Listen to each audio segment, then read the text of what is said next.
Qualquer estabelecimento ou pessoa física que pretenda utilizar música de forma pública deve solicitar uma autorização e pagar uma taxa de uso. É o que prevê a Lei de Direitos Autorais. No Brasil, a instituição responsável por arrecadar e distribuir os direitos de execução é o ECAD. A instituição é administrada por 9 associações de música e representa autores, intérpretes, produtores, músicos e editores de obras musicais filiados. Em 2013, foram aprovadas mudanças na Lei de Direitos Autorais. Entre os principais pontos estão a criação de uma ferramenta de fiscalização para garantir mais transparência ao repasse e também um aumento no percentual que chega aos artistas. O texto aprova um aumento progressivo do percentual repassado aos autores, que chegará a 85% em 4 anos. O ECAD repassa 75,5% aos autores, fica com 17,5% e encaminha o restante às associações.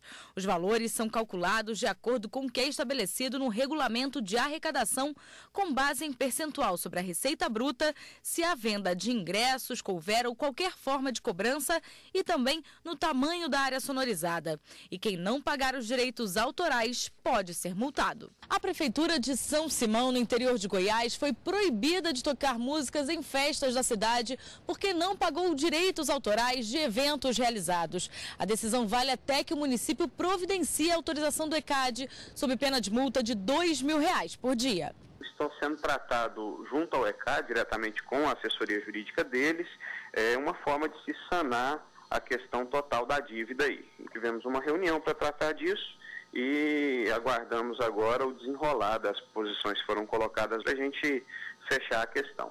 As alterações na Lei de Direitos Autorais estão sendo questionadas no Supremo Tribunal Federal. A UBC, União Brasileira de Compositores, e o ECAD entraram com ações diretas de inconstitucionalidade contra dispositivos da Lei 12.853 de 2013. Uma audiência pública convocada pelo ministro Luiz Fux contou com a participação de representantes de diversas classes artísticas e dividiu opiniões. Os argumentos apresentados pelos expositores vão servir de subsídio para o julgamento das 2 ações diretas de inconstitucionalidade de relatoria do ministro. E para falar mais sobre os direitos autorais, eu recebo aqui no estúdio o advogado Eduardo Licurgo. Boa tarde. Boa tarde.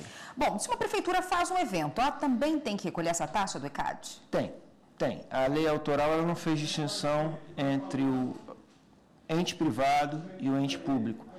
Ela trata da questão de direitos autorais de uma forma genérica e sem definir.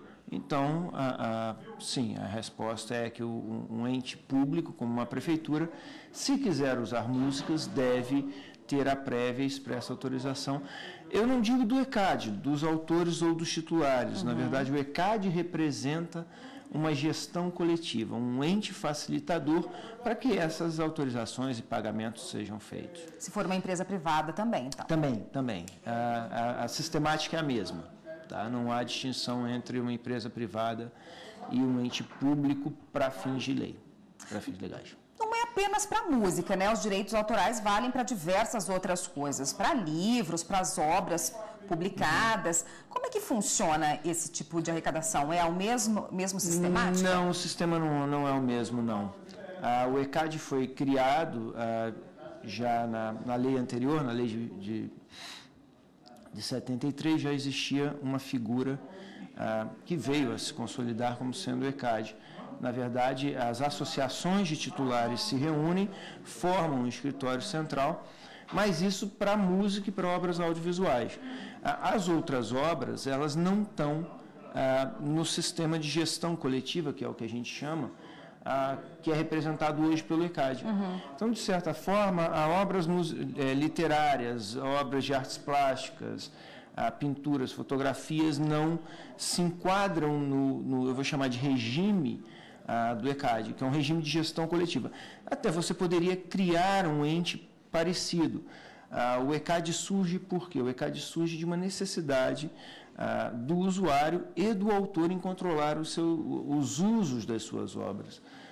E eu entendo o ECAD como um facilitador, já que ele é um órgão central. Se eu quero usar a obra de 20 músicos, eu vou e recolho direitos autorais para o ECAD e ele fica responsável pela distribuição de direitos. Eu não tenho que procurar esses 20 músicos, o que me daria um trabalho enlouquecedor. Para facilitar também a ótica do autor, o autor se dirigiria ao ECAD e diria quem recolheu. Fulano, Cicrano e Beltrano recolheram. Então, me faz o repasse da parcela que me cabe. Então, eu vejo a gestão coletiva, que é o que representa o ECAD, como algo facilitador. Há problemas? Há. Qual punição para quem não recolhe as taxas devidas aí dos direitos autorais? A lei de 98 estabeleceu em até 20 vezes o valor que originalmente seria devido. Então, é uma sanção legal que estabelece em 20 vezes o valor que deveria ter sido recolhido para aquele que usou a música ou executou a música publicamente sem fazer o prévio recolhimento. Então, a sanção está na lei.